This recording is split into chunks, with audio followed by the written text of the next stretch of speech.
All right, you bastards. This is an ironic and perhaps hypocritical video, but it's about why you should not listen to survival experts on the internet. And before I'm going to throw my own windows in with rocks, before we start, if you're interested in detective stories, there will be a link to my book called Bloody Crosses. It's in Dutch. If you're interested, there will be a link in the description to it. All right. So, being ironic, why you should not listen to experts, survival experts on the internet? What do I mean by that? You should, of course, listen to them. Listen to them. It's like that quote from Einstein. It's not idiotic to entertain idiotic ideas. It's more idiotic to actually do them without thinking, or something like that. I'm sorry about that. So, I mean that there's a lot of bullshit in the world. And the thing is, humans are very biased. We each have our own knowledge. We only know what we know. And if we, there are certain, every person has something that they think it's right, but over a few years later, it turns out to be wrong. And every person has that. I have that. Experts have that. Every person has this. And that's why this can be dangerous, especially for survival scenarios where you cannot afford to make mistakes when the disaster has stricken. So that's also important why if you hear something or you learn something, to actually try it out and test it while you while you are can be afforded to make the mistake. Uh, the reason why I would say to not listen to these internet survival experts is, but like I said, to listen to everything about them is for the next reasons. Each have their own bias, like I said. Everyone has their own way of doing things. You know, it's like cooking. When you are going to cook with someone who already has done some cooking, and perhaps you are have done some cooking too, but you do it in another way, there is always this kind of fight. No, like, no, you have to do this. No, no, I heard you have to do this, and there is a little fight, and turns out both things are can either be correct, both things can be wrong, or one of the two parties is right or wrong. So yeah, that's something that could happen, and that is why every person has their bias, and every expert has also their own lifestyle. Many of these survival experts have a military background, or they are in a position or a job that is demanding a lot of extra training, expertise, certain gear, whatever. For example, military, police, EMTs, firemen. That is totally different than from most civilians, is what I'm trying to say. So, yeah, you cannot compare somebody who works in accountant or as myself as a laborer with machines. Yeah, you cannot really compare it to people who it's in their training and their job to do this kind of survival stuff. But that doesn't mean that it cannot be turned around. What do I mean by that? For example, if you have a military guy, uh, for example, this is perhaps a good example. You got these military operators, they will have a totally different survival philosophy than someone who lives in the rural area and just doing some farming and a little bit of hunting.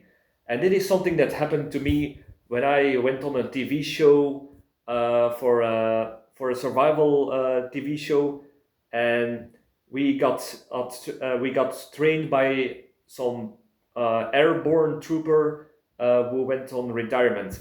And yeah, I myself live in a rural area. I'm like a homestead prepper, and he was like this military operator. And we both have totally different philosophies on certain things. For example, because I live in a rural area, uh, I always learn to, because yeah, it's a rural area, but you cannot just do certain things because of the police, this and kind of stuff. So I always have to keep things small. There is not that much stuff that you can freely use because it's always the trees and certain fields are from the farmers. So I can just not just chuck down some trees and make a campfire out of that. I always have to find dead branches, small pieces of wood, and make a fire that way and keep it low so the police won't see me. But this military guy, his philosophy was just take everything, throw it on a big pile, and make a fire as quickly as possible, efficient, so you can continue the mission or whatever. And that was a little bit of a clash that we had because I tried to keep it very small and conservative with the fuel, and he was no fast, big as possible, and then you can go just continue. So yeah, that is what I mean by that the lifestyle and expertise could be totally different. Talking about expertise, a lot of these, even with the operators, there's a big difference. I once saw an interview with Canadian Prepper where he was talking to some CIA operator, and yeah, that is another different story than someone who is just in the military who will do missions in the outdoor wilderness, whatever, than the CIA person who is more in civil areas like cities and international crossing points, that kind of stuff. So that's a totally different kind of expertise. And this guy said things that made me go, huh? What? Really? So yeah, in his world, what he did could be working, but for somebody who is in the military, for missions in the wilderness, or for me like in a rural area, that didn't that didn't compare. So yeah, like I said, each has their own expertise. Another thing is climate. I live in Belgium. We have a mild climate, a lot of rain, and that is totally different from perhaps someone who lives in California, where it's hot, all year long hot, perhaps more wilderness, or some other persons who live in England, where there's a lot of cities uh, and less nature, where people would can go bug out or whatever. So yeah, not England. What am I saying? I am. What is a big city town? Uh, Something like France, Italy. No, that's also bad. Places where there are a lot of cities and less nature is what I'm trying to say. So yeah, the climate can be very different. So certain persons will train and put their bug out back or their training more to colder climates, and others will do it for hotter climates, which is a totally big strategy. Even if you take summer and winter time to splice them off together, yeah, that could be a very big difference depending on the climate that you live. Another thing, region, I would say, depending on the regions, is like I said, if there's a lot of cities, rural, wilderness, that can affect your survival plans drastically. So if you see somebody who is an expert in jungle operations, that will not matter if you live in Europe or in a desert, for example, or in a colder climate like Alaska, whatever. So another thing I would say is laws. Uh, where you live, the laws can be totally different. Even the culture can be totally different. So if you see some expert talking about uh, self-defense, yeah, in America it's all guns, guns, guns blazing. But here in Belgium, guns are very restricted, but you will be less likely to encounter them. But yeah, self-defense laws are totally different than in America. So if you don't, you can learn something from self-defense from other countries, but you have to take in account that they are not be compatible with your laws from your country. Even if you don't agree with them, you can be arrested if you use them in certain areas or in certain ways. Is what I'm trying to say. Wait. Another thing I would say is experience. Yeah, I'm just an idiot who does this for 10 years and learn through trial and error and keep learning every day. So that's my way of getting experience in this. Certain people got training in this, whether it's for the professional or they took on very big courses. But yet again, then you got the bias of it's like with fighting Japanese fighting sports. My sensei taught me this, so I always have to do it this way. Otherwise, I will how do you say this? I will insult him by doing it on an other way kind of feeling. You if you know what I mean. So that's something that you need to take in account. Everyone has their own experience. I learned this through several courses that I followed from other people. Everybody has their own way of doing, or they learn certain things, and you think, "Oh, that's not right," but you don't. Their experience was totally different, and they know perhaps more than you, or you have done something else. So yet again, that's something different.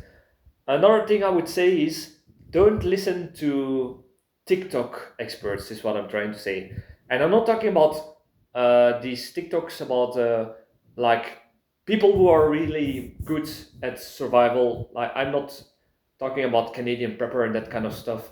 These kind of people who just done these things all their life and they have TikToks about it. I'm talking about the people who just try to make clicks and likes and all that kind of stuff by making 10-second videos about did you know that if you do this this could save your life, listen for more. So on this kind of stuff, like I cannot stand it. Like these are 10-second videos about a survival hack or trick, but if you test them out, a stupid example is the tampon. Did you know this trick could save your life? If you take a tampon, if you have a bullet wound in your arm and you take a tampon, you can put it in and it will save your life. There is no context, there is no situational awareness, there is no, I mean, situational reports about what is exactly happened. They should say, if this happened, you do this, and everything will be fine. No, there's a lot of more nuance that you cannot put in a 10-second video, is what I'm trying to say. So be aware of these TikTok survival videos that are from people who don't see the sun often, is what I'm trying to say, if you know what I mean. Another thing I would say is don't listen to survival experts who try to sell you something. And I know I sound a little bit hypocritical here with my because I'm always trying to sell my book. I used to do survival, I to give survival courses, but that went nowhere. So yeah, I'm trying to say people who try to advertise or to sell you stuff because they are biased because of it. What I'm trying to say is if a person says you have to buy this piece of gear because I tested it, yeah, that could be, but a lot of people they just want some sponsors and they just do it because that's the first sponsor they got. They got the gear and it's kind of okay, but it will not be the best equipment. Like I said, it can be about anything, but let's say I don't really trust a person who tries to say buy this survival knife because it's the best one in the world. I tested it out, but I tried several things that got advertised to me, and usually they are meh. I always stick to my own knives that I'm sure that I tested out. They are battle tested, so that's something that you need to. I don't say don't listen to them. I just say be aware of them. Is what I'm trying to say. Last thing I would say is something, and this might be a bias of me, but I don't really like this. There is always this long and boring survival experts versus these high energy operators, special forces, or TikTok guys. I'm as you know, I'm in the first ladder. I'm a really boring person, to be honest. If I'm going to make videos, I'm not really into editing. I'm not really making grand videos. I'm just saying I got an idea, I tested it out, here is how it works, and here are the details, and here is what I'm showing you. And yeah, I know I'm monotone, I'm boring that way, but that is how I am. That is, I'm not going to be to act different in a video than I'm already am. That's why also why you hear me burping sometimes, because I don't give a fuck on how I will be likable for a video to get more likes and views. I'm just myself, and if I'm a boring fuck, so be it. But you got these, how do you say this? These high energy kind of people, and you can divide them in two types. You got either these how do you say this? These survival gurus who are usually military operators who say you have to do this in this and then you will survive. You got to keep a mentality. You got to be strong. You got to be a man. You got to be a special force like me. Hurrah! This kind of people who I know what they're trying to do. And it's like I said before, they are persons who have had a different experience, different lifestyle, different jobs, and that's perhaps how they were raised or became. Yeah, I can understand that, and it's a little bit more motivating than a boring fuck like me. So yeah, whatever. But the persons that I really don't like are these high energy TikTokers guy who tried to make a video like this. Imagine it. If you use this on your arm, you will survive in this situation. Wow. So you see why I don't make these kind of videos, because I really suck at being like this, and it's not me. So yeah, like I said, and it also gives a bad impersonation about survival, in my opinion, because survival and prepping, we're going to be honest about this, it's boring. It's very boring to grow potatoes and onions instead of being a military operator with tactical gear and tactical weapons and doing tactics to take out the bad guys. Yeah, and I'm the one who grows potatoes and raise my own animals. I'm just a boring farmer, so to say, instead of these military operators. So, and these high energy TikTokers, they are just doing it to get into the algorithms, and usually they are spending more time on editing than on practicing survival, is what I'm trying to say. That's my endpoint about this. All right, I think I'm done here. If you have anything to say about this, you know what? Let me know in the comments.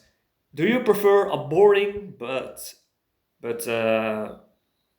not specialized? I'm trying a boring experienced fuck, an experienced military alpha guru operator, or do you prefer high energy and entertaining TikToker? Let me know in the comments what you like. So like, subscribe, all the good stuff, and see you in the next video. Cheers.